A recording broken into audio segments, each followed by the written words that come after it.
ՆԱՏՕ-ի բոլոր դաշնակիցները մտահոգված են տարածաշրջանում սպառազինությունների ծավալի աճով, ասում է Հարավային Կովկասում եւ Կենտրոնական Ասիայում ՆԱՏՕ-ի գլխավոր քարտուղարի հատուկ ներկայացուցիչ Ջեյմս Ափաթուրայը շարունակելով. Actually, all NATO allies are concerned about the increasing level of armament.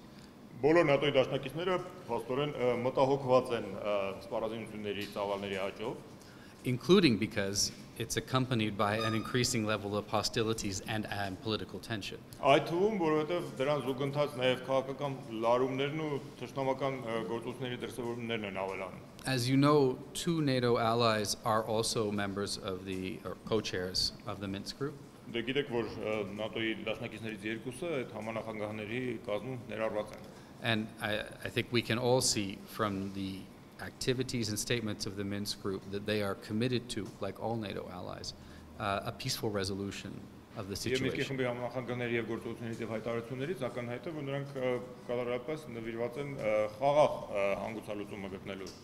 And overall, I think NATO's position is quite clearly to seek a reduction in tension, a reduction in hostilities, and a peaceful resolution.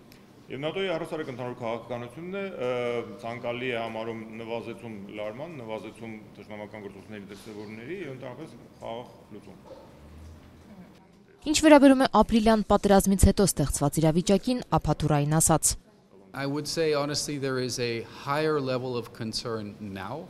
Անկեղծ ասեմ, որ ներկայիս մեր մտահոգության մակարդակը շատ ավելի բարձր է հիմա. Amongst the allies and at NATO about the situation with regard to NK. Եվ դաշնակիցների առանձին վերցած եւ ՆԱՏՕ-ի շրջանում որպես ամբողջություն. Because as you know better than me, over the past year or so we have seen more military activity, more or a higher level of rhetoric. Casualties and military exchanges. Քանի որ եւ դա դուք ինձ լավ գիտեք, վերջերս զինված բախումների մակարդակները ավելի բարձր են եղել, ավելի ռազմատենչ հայտարարություններ են հնչել, կան տուժածներ եւ առհասարակ իրավիճակը խիստ մտահոգիչ է. NATO, as you know, is not directly engaged. And I cannot engage NATO directly in this issue.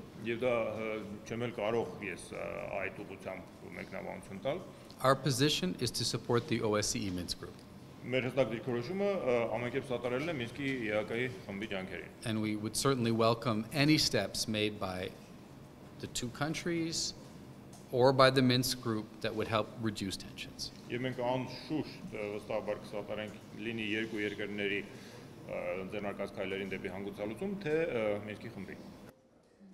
Ինչ վերաբերում է ՆԱՏՕ-Հայաստան համագործակցությանը, Ափաթուրայը այն գերազանց գնահատեց, շեշտելով, որ ՆԱՏՕ-ն հարգում է Հայաստանի հավասարակշռված արտաքին քաղաքականությունը. We fully respect the balanced foreign policy that Armenia has. Մենք լիովին հարգում ենք Հայաստանի հավասարակշռված արտաքին քաղաքականությունը. It causes us no complication that Armenia, for example, is in the CSTO or in the Eurasian Economic Union. Մեզ համար բնավ մտահոգիչ չի Հայաստանի մասնակցությունը ՀԱՊԿ-ին կամ ԵԱՏՄ-ին. From a NATO point of view, Armenia is and has been a reliable partner. ՆԱՏՕ-ի տեսանկյունից Հայաստանը եղել է եւ շարունակում է մնալ վստահելի գործընկեր.